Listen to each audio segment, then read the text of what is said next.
What is up, voice heads? Happy New Year. It's 2025. Couldn't be more pumped to bring you this episode about how to Rob Halford, the metal god himself, lead singer of Judas Priest, one of the most beloved, well-respected heavy metal singers of all time. He blends surprise with his vocal mechanisms. He blends, melodic kind of interesting phrasing, great pitch with sometimes some like intentionally flat pitch, which we'll get into and show some of that. He is an electrifying performer. I've seen him twice, and just an absolute legend. He's here for the community. Some really crazy cool stories about Rob Halford. I highly recommend his autobiography. It's fabulous, super interesting. Great spotlight into the 80s and his scene and how he got to where he is today. So can't wait to get into some of that stuff.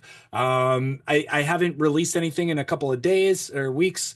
On this end of VoiceHead, I cut together a show that we did, a song for those about to rock. So if you want to see me singing with my band Power Up, tribute to AC/DC, please check that out after this. Anyway, yeah, can't wait to get into Rob Halford, the metal god. So we're going to be looking at some of his show from the Painkiller album in California. Let's jump on into it. So yeah, we're going to be talking about how he switches from clean singing to like very vocal fry heavy singing, how much his larynx moves, his body position as he sings, and other kind of like tips and tricks for live performance that you can gather from how Robbie Halford gets it done. Oh, also, we're going to talk a little bit about how his accent, because I'm really kind of obsessed with this idea of how, like, what kind of accent a singer is singing in. And actually, some work that I believe is somewhat pioneering, if I do say so myself, in terms of what I call a context vowel. So if you're a singer who likes to sing like other singers, whether you want to call it like mimicking or, honoring the performance or tributing or, just kind of being a versatile singer who can, step into other styles. I think you'll find this extra super interesting. Identifying a singer's context vowel, from which all other vowel sounds are kind of shaped out of that original context vowel. So we'll get into some of that. So let's dive into 1991 Judas Priest. Here we go. He's been singing this video.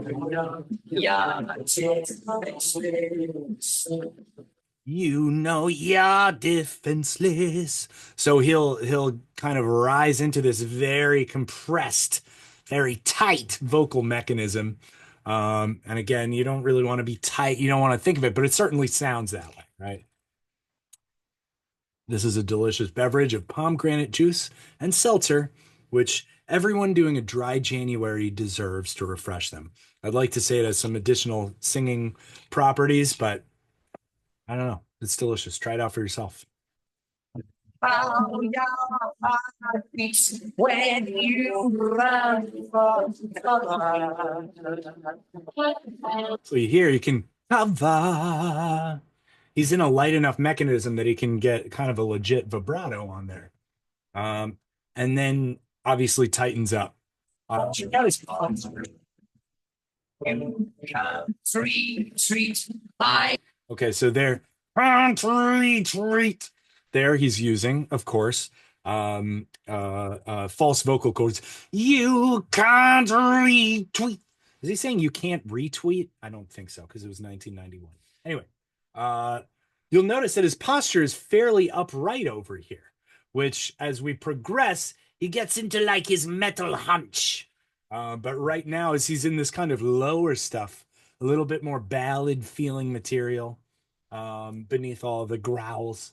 He is decent. He's good posture, and you'll see especially when he dances, he's very upright, very leather daddy upright. Why I know.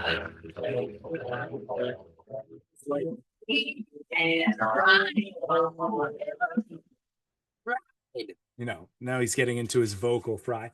We can ride forever. Right.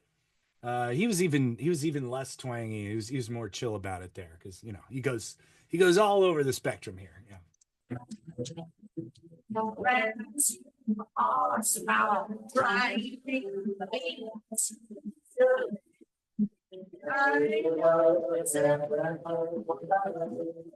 Now in that range, just so you know, um, tighter. That is what do you call it? False vocal cords. If it's that low and growly, it's you're looking at false vocal cords. Tighter. That would be vocal fry, right? So, you know, I can stay awake. You know, he uses vocal fry, of course, but it's generally in like a, you know, fourth octave thereabouts.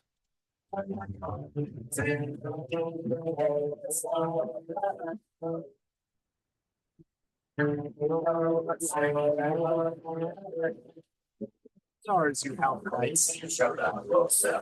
Yes, we just hit the open try. And everything goes rushing back. As some seems so slowly, they come to the die. Look what she's in harmony. I hear the engine bright. Your turbo lover. Very clean sound.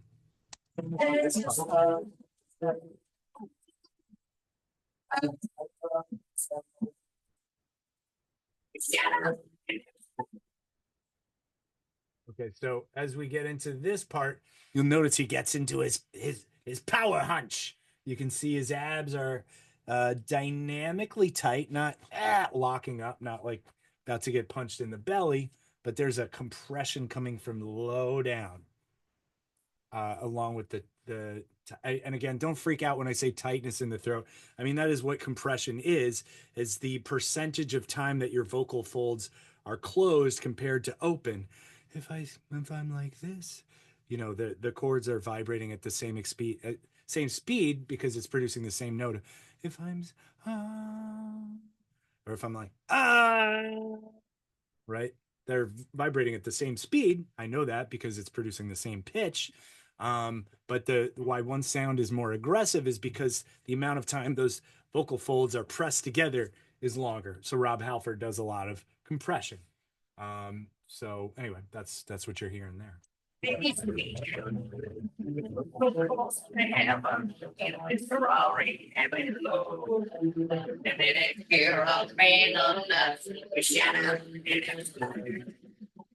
So you'll notice when he's producing these really kind of like high larynx noises in order to get that to feel more I think more natural, organic, justified. He's in this power hunch, but then, you know, shut out and explode.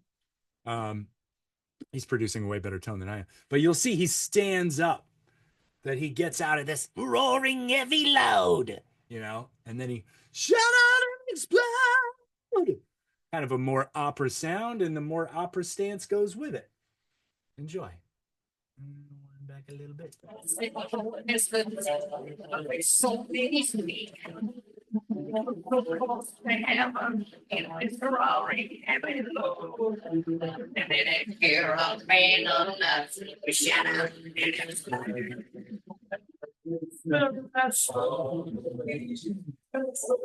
I want to point out where he goes down on slowly. I bet he does that not for you, the listener.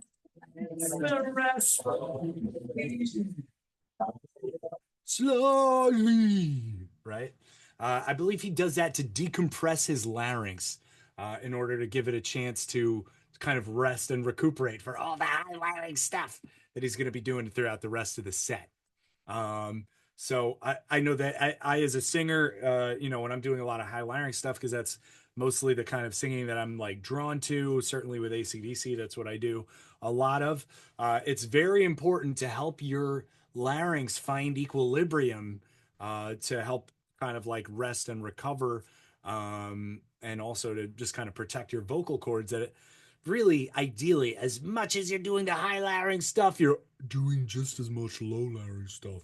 That's probably not going to happen, but during a show, it's super important to like, oh, yawn, la la la la la. Drop your larynx and just kind of make some really easy, relaxed noises to kind of counterbalance all the like stuff you're doing. All right, going on.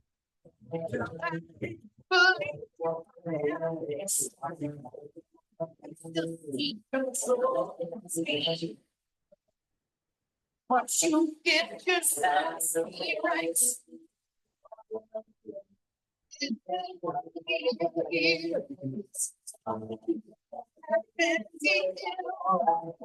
This is interesting. He's been kind of flat throughout this phrase. Now, partially that's because he's getting fatigued. But partially this is kind of a Halfordism that he does.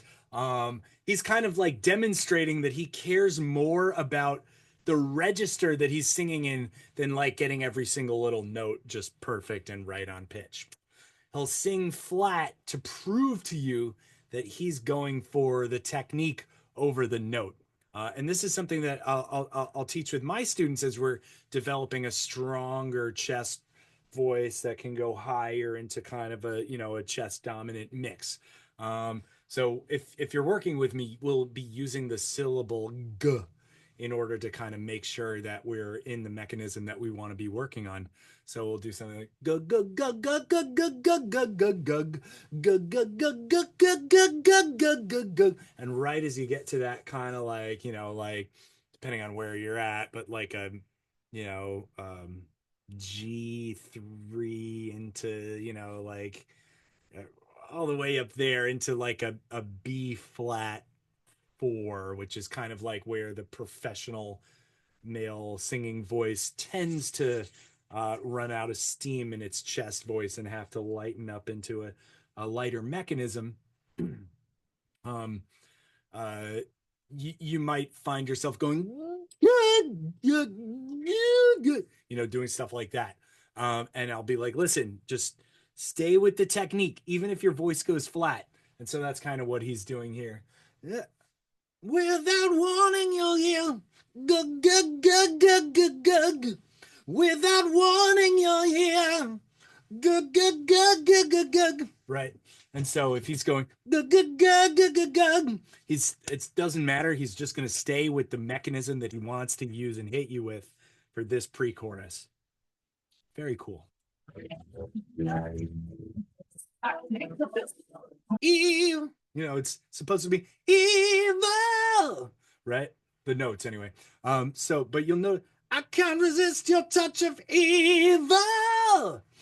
So he's more than happy to just change registries completely within the same word, two different syllables. Evil. That's part of the Halford style. So if Rob Halford is a guy you really like, then just kind of like throw all that stuff about like wanting to maintain a kind of smooth transition from one vocal mechanism to the next, just kind of throw it all out the window. You can produce some really cool effects if the music will support those kind of choices. And of course, Judas Priest, some ballsy rock. You can kind of do whatever you want as long as it cuts through the music, right?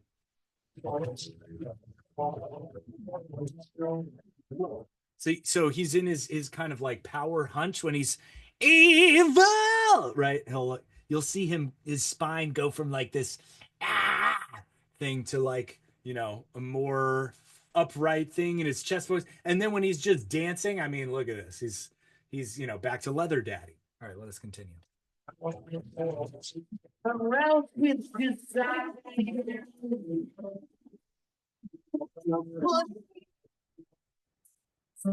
Flageolet range. It's the range above falsetto, mixed with some vocal fry, right? I don't know how much I could demonstrate this technique right now.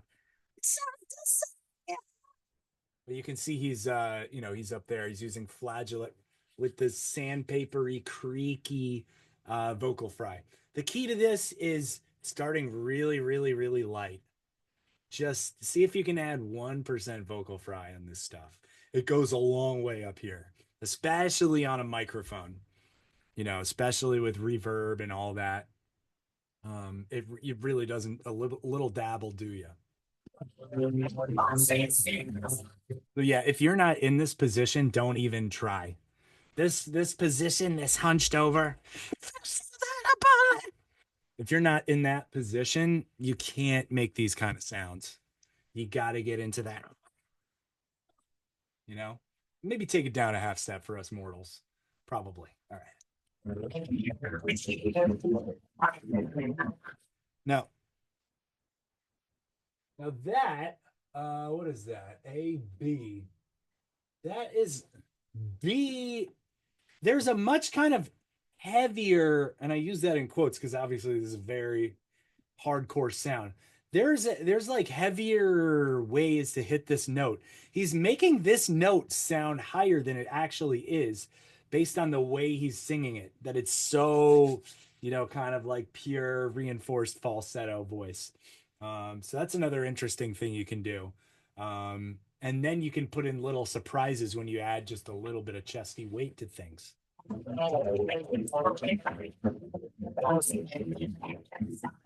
yeah, he kind of breathing smoke and vengeance. Sorry, ah! Right. So that's pretty cool. Like you can, when you're singing in this very kind of like hunched over, demony type of way, then you can choose a higher note and bring a little bit more chesty weight to it, and it really stands out. You know,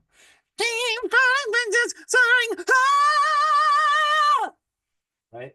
So that's a fun little Halfordism.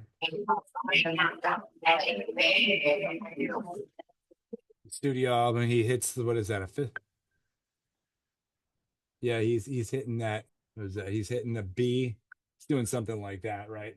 Doing fifths in the studio. So he's doing the lower of the two here, which fair enough. Studio. You can, whatever it is, you only got. It's like that Daffy Duck joke, where he like blows himself up and he's like, do it again. He's like, I can only do it once. He's like got a halo and he's floating to heaven. You only have to do it once for the studio, not 100 shows a year. Now, cool solo, right? One thing that you can deduce when you hear somebody doing vibrato, because their pitch is a little bit wobbling, their air pressures got these kind of natural, organic, I don't want to say inconsistencies because it's usually quite regular, but it's a good indication that they're not like pushing, because if you're using breath to increase your pitch, which is what untrained singers almost always habitually do, right? Without some like serious training. And it's not the worst thing in the world, especially in metal, right? I mean, because like, what's the highest that you can sing with like super light airflow, right? So for me, like right now, right? So you hear whatever note that is, right? And then so I go, right? That's me blowing air to increase pitch, right? But I can't really sustain that. I certainly couldn't put vibrato on that, right? I mean, maybe, but it's just wobbly and not artsy sounding. Um, So when you hear somebody doing vibrato, it's very good indication that like that's not just a note that they can hit, but they kind of own that note, right? So vibrato is like a real indication of like a mastery of like that note and that configuration because it takes a type of relaxation to get it done. Okay, so let's just sum up real quick. Rob Halford, he's a master, a chameleon of like different vocal mechanisms, like so he'll start out in like a super shrill, light, heady mechanism, and then sing something even higher with a chestier mechanism, to kind of confound and delight his audience. That's one thing he does. His physical posture changes quite dramatically. When he's doing the highlighting stuff, he's like hunched over like this, and then when he gets to like a mixier type of voice that he does, he shows you like by standing up straight and kind of, acting more like a good mixed voice, good singer is going to sing. And then of course he, rocks out on stage like a banshee. But anyway, he's certainly one of my favorite heavy metal singers. I'm sure he's one of yours if you click this video.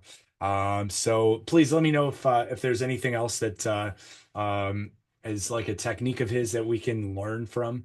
And anyway, thank you for watching VoiceHead. This channel is like growing, and it means the world to me that you guys like, drop your likes and follows and comments. And I've just gotten so many cool comments and so much insight from other singers, other singing teachers. So anyway, let's keep it going, and hopefully 2025 is a huge year for you. And I feel like it's going to be a huge year for this channel, and that's thanks to you again. So thanks again. Talk soon.